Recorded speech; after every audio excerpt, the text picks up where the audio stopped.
And now, the Musk Minute. Tesla CEO Elon Musk is at it again on Twitter. This time he's picking a fight with a critical supplier. That is Panasonic, the company that makes all of the lithium-ion battery cells that power Tesla's electric vehicles. The rift started with reports the companies are tempering their expansion plans at their battery plant near Reno, Nevada.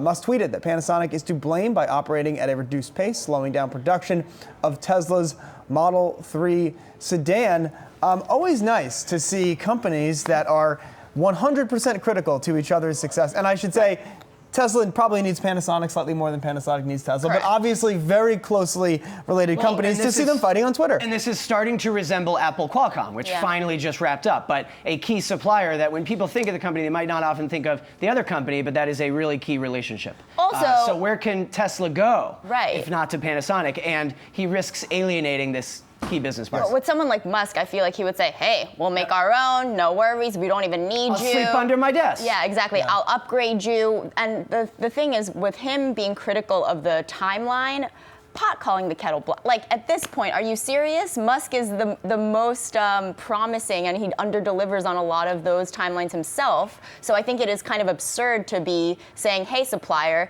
deal with the roller coaster that we have kind of set up for ourselves when we are kind of in the same boat. Well, if you're a Tesla supplier, it's probably difficult. Yeah. I mean, there's been multiple stories about how difficult it is. Yeah.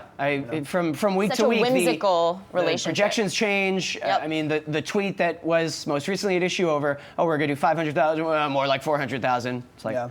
Well, I mean, I think when you have a relationship with any company, there is going to be volatility in that. It's just not often that some more than others. Well, it's just not often that every little hitch in your supply line gets aired in public. Because again, Elon Musk's tweet was responding to Tom Randall of Bloomberg, who wrote a story about this. Anyway, also in Musk world, because why not more news? He is set to meet with investors today to reveal the company's latest efforts to develop self-driving car technology and his strategy for deploying it. This presentation is scheduled 2 days before Tesla will report its quarterly financial results. Shouldn't call them earnings, because they might not make any money. They're expected to show a loss on slumping vehicle sales. And even more news, because we just can't, I mean, there's really nothing to say, right? All I can do is just read the news about Tesla. We also have the company reportedly investigating a video that appears to show a Model S exploding in a car park in Shanghai on Sunday.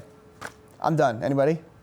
Well, what do you got? When it rains, it pours. Right. Yeah.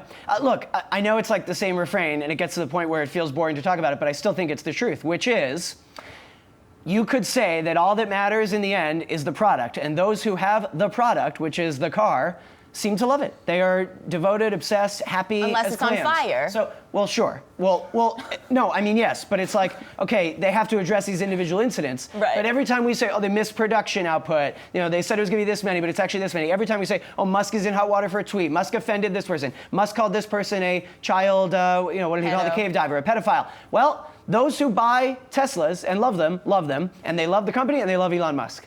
And that has saved the stock price so many times. And I think we actually are in the category right now in the same way we've been very self-aware about our Facebook coverage. Yes. I think being away from the office for a week and talking to friends about Tesla, there is still exactly 100% positive sentiment where, oh my goodness, if I can eventually afford a Tesla one day. 100%? Well, among the people that I've spoken to. Really? Yes. 100%. 100%. I mean, and it's like people my age who are tech savvy, who are curious about what the next car or what their first car that they will purchase on their own will be.